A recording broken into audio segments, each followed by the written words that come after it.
Bonjour à toutes, bonjour à tous, bienvenue sur ma chaîne YouTube Jérôme Pinte. Quatrième vidéo dans la série Le chemin vers Dieu. Merci infiniment d'être fidèle chaque semaine dans cette série de vidéos. Ce sera la dernière de l'année. On se retrouvera l'année prochaine pour la suite. Aujourd'hui, nous allons évoquer la prière. Comment prier? Comment s'adresser à Dieu? Quels sont les obstacles qui peuvent se présenter à nous? La prière et la parole de Dieu associées. La semaine dernière, les autres semaines, nous avons évoqué la repentance, l'importance de la repentance, de demander pardon pour nos péchés.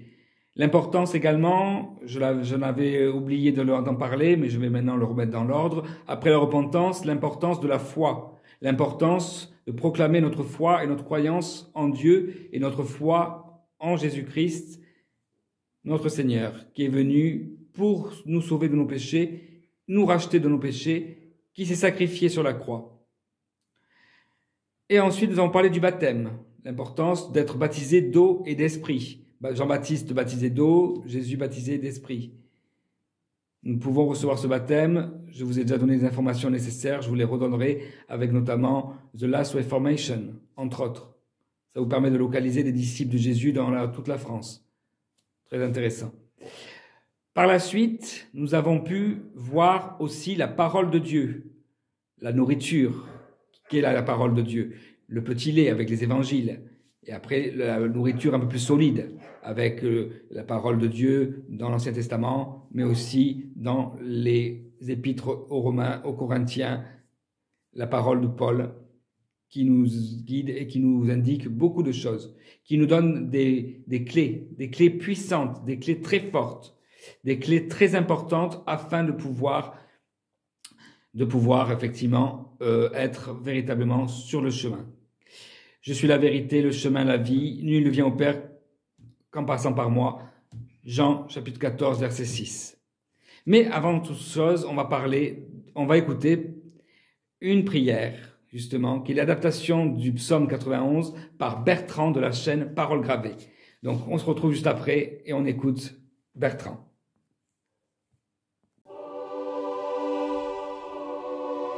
Seigneur mon Dieu, je te loue et je te bénis. Tu es l'Éternel, tu es le Très-Haut. Je veux m'abriter auprès de toi et je veux reposer sous ta protection, mon Dieu Tout-Puissant.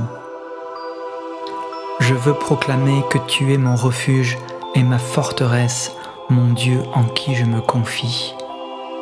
Car nul n'est comme toi, tu es mon Sauveur, tu es mort sur la croix et ressuscité pour le prix de mes péchés. Et c'est en toi que je veux me confier. C'est toi qui me délivres du filet de l'oiseleur, des plans de l'ennemi, de la maladie et de la peste qui fait des ravages. Tu me délivres de tous mes problèmes, de toutes mes difficultés, et j'ai confiance, même si les choses tardent à se montrer, je sais que tu es à l'œuvre. Je veux rester sous ton plumage et demeurer en sécurité sous ton aile, sous la protection de ton bouclier. Ta fidélité est grande et je sais que je peux compter sur toi. Tes bontés, Seigneur mon Dieu, ne sont pas à leur terme et tes tendresses ne sont pas épuisées. Chaque matin, elles se renouvellent. Oui, ta fidélité est grande, Seigneur mon Dieu. Je n'ai donc pas à craindre les terreurs de la nuit, ni les flèches qui volent dans la journée, ou bien la peste qui rôde dans l'obscurité, ou encore le coup fatal qui frappe à l'heure de midi. Peu importe si une nuit tombe à côté de moi et une nuit à ma droite, moi, je ne serai pas atteint, car tu me protèges. Et tu me montreras le salaire de ceux qui font le mal. Car le salaire du péché, c'est la mort. Mais le don gratuit que tu accordes, Seigneur mon Dieu, c'est la vie éternelle dans l'union avec Jésus-Christ. Oui, tu es mon refuge, ô Éternel. Si je fais de toi mon abri, Seigneur, très haut, alors aucun malheur ne m'atteindra, Nulle calamité n'approchera de ma demeure. Et même si je traverse la vallée de l'ombre de la mort, je ne crains aucun mal, car je sais que tu es avec moi. Je sais que tu donneras des ordres à tes anges pour me protéger sur tous les chemins que je dois prendre sur cette terre. Et ils me porteront sur leurs mains de peur que mon pied ne heurte une pierre. Tu utilises tes anges comme des vents et tes serviteurs comme des flammes de feu.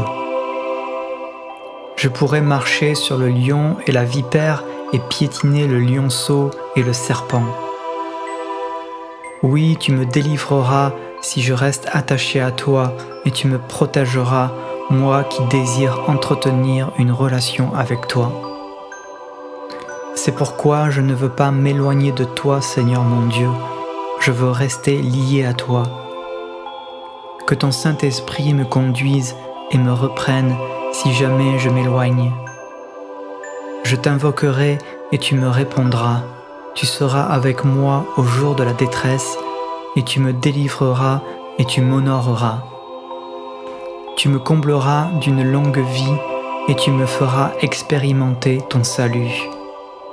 C'est ce que dit ta parole et je le crois, car ta parole, c'est la vérité. Et tu veilles sur ta parole pour l'accomplir, pour accomplir ce que tu as dit. Merci Seigneur pour ta parole si précieuse. Merci Seigneur pour l'espérance que tu nous donnes. Merci Seigneur pour ta protection et tes bénédictions. Merci, merci, merci. Je te loue et je te bénis. Je prie au nom de Jésus-Christ. Amen.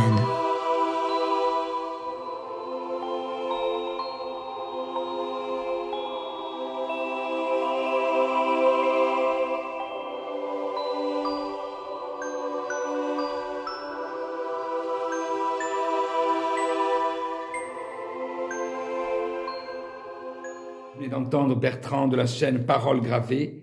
Donc, c'est vraiment une chanson, une musique, une prière puissante que je dis, par exemple, maintenant tous les jours, matin, soir, ou quand je le ressens, effectivement. Très important.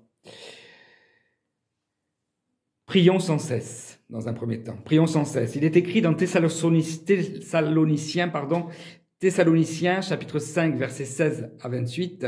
« Soyez toujours joyeux, priez sans cesse. Remerciez Dieu en toutes circonstances. Voilà ce que Dieu demande de vous, dans votre vie avec Jésus-Christ.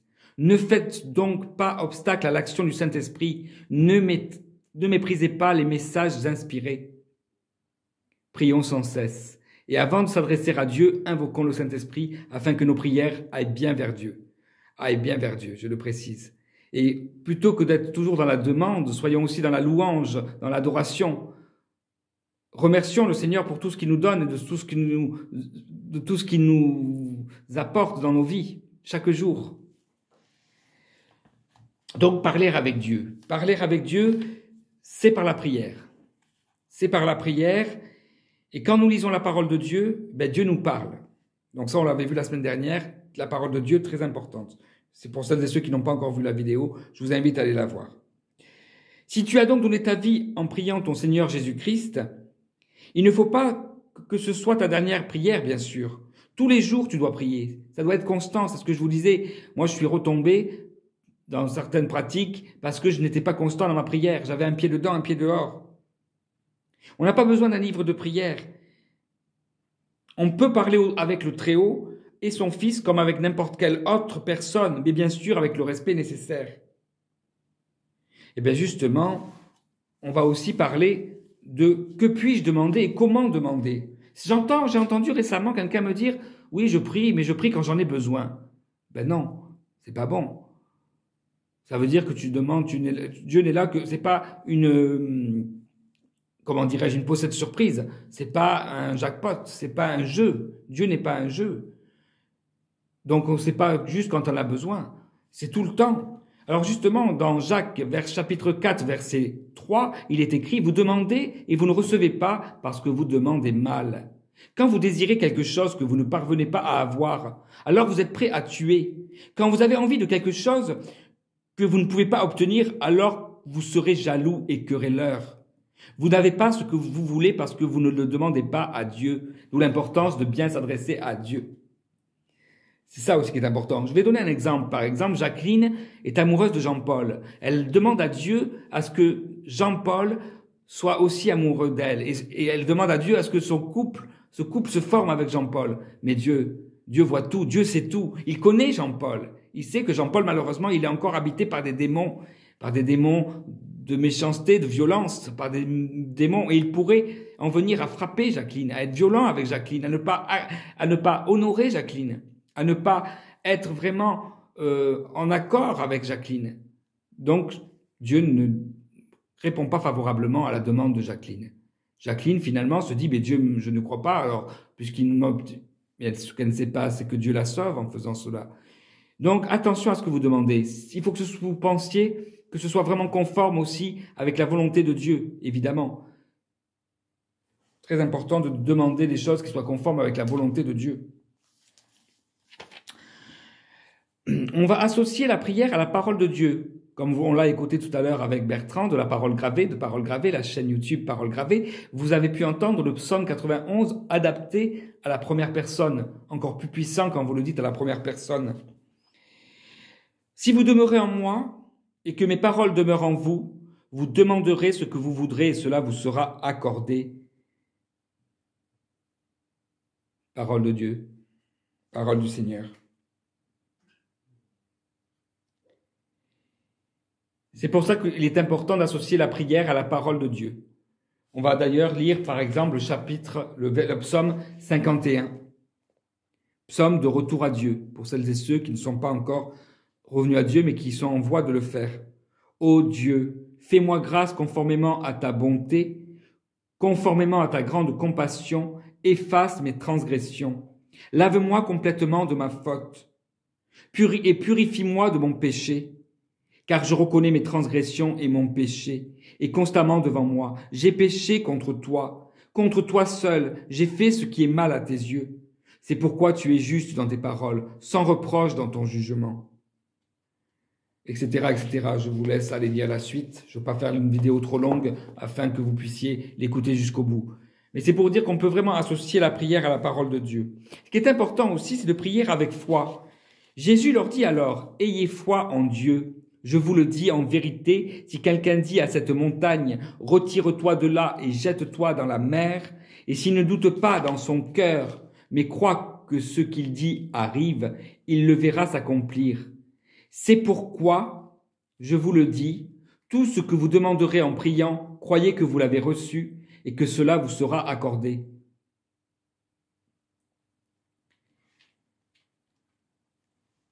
C'est écrit dans Matthieu chapitre 21, verset 22. Alors bien sûr, il ne s'agit pas de chèques en blanc pour des prières non spirituelles. Donc c'est pour ça qu'on dit attention à ce que vous demandez. Et ne vous en étonnez pas si vous n'obtenez pas ce que vous demandez. Il y a des obstacles justement à la prière, comme nous l'avons déjà vu, et comme nous allons encore le voir.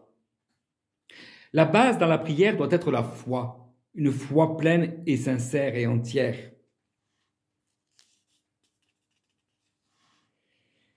Le Seigneur exauce la prière. Quelle bonté imméritée, moi aussi j'ai le droit de m'approcher jour et nuit avec un esprit enfantin du trône de l'amour qui n'a jamais rejeté ma demande. Je peux toujours recevoir ce dont j'ai besoin pour mon salut. C'est une prière qui avait été dite par Karl Bernhard Gave. Voilà. Donc, qu'est-ce qui peut mettre obstacle à notre prière? Eh bien, lorsque vous êtes debout pour prier, si vous avez quelque chose contre quelqu'un, par exemple, pardonnez-lui afin que votre Père Céleste vous pardonne aussi vos fautes. Mais si vous ne pardonnez pas, votre Père Céleste ne vous pardonnera pas non plus vos fautes. Très important. Si donc tu te présentes ton offrande vers l'autel et que là tu te souviennes que ton frère a quelque chose contre toi, laisse ton offrande devant l'autel et va d'abord te réconcilier avec ton frère. Puis viens présenter ton offrande, comme c'est écrit dans Matthieu chapitre 5, versets 23-24. Donc d'où l'importance de pardonner, d'être dans le pardon. Et là, à ce moment-là, oui, vous pourrez être pardonné vous-même dans vos prières, comme c'est écrit dans le Notre Père. Voilà, c'était la dernière vidéo de l'année dans la série Le chemin vers Dieu. N'hésitez pas à vous abonner à ma chaîne YouTube. N'hésitez pas à poser des questions si vous en avez, à demander des prières si vous en souhaitez. Et encore une fois, je témoigne de mon retour en Christ pour vous témoigner justement de la transformation que cela opère en moi et de tout ce que cela m'apporte à présent dans ma vie. Voilà, donc je ne force personne à quoi que ce soit, je n'oblige personne à quoi que ce soit. Je témoigne et le message, vous le recevez ou vous ne le recevez pas, peu importe. Enfin, pas peu importe, c'est important que vous le receviez avant tout, évidemment. Mais que si vous ne le recevez pas, voilà, et ne pensez pas que je viens vous donner des leçons ou vous dire des choses que, comment dire, voilà, moi j'ai eu des pratiques, je vous le redis encore une fois, qui sont les mêmes que vous. Hein. Quand je vous observe, je vous vois, je vous lis aussi, puisque j'accompagne des gens aussi en écriture, et je vois les chemins qu'ils empruntent, et je me rends compte qu'ils ne sont pas sur le bon chemin, mais je leur dis à travers cette vidéo, voilà, ils peuvent l'entendre ou pas. Mais en tout cas, ce n'est pas une leçon que je vous donne, c'est un témoignage que je vous transmets afin de faire comprendre aux gens que si vous avez des difficultés, si vous avez la solution, c'est Dieu et Dieu uniquement. La seule autorité que j'ai, c'est Dieu. Voilà. Je prie, prions ensemble et je vous souhaite de belles fêtes de fin d'année et je vous dis à l'année prochaine. L'année prochaine, on évoquera les dons de l'esprit, les fruits de l'esprit, l'importance de se connecter au Saint-Esprit et on continuera la série Le chemin vers Dieu. À bientôt, soyez abondamment bénis. Au revoir.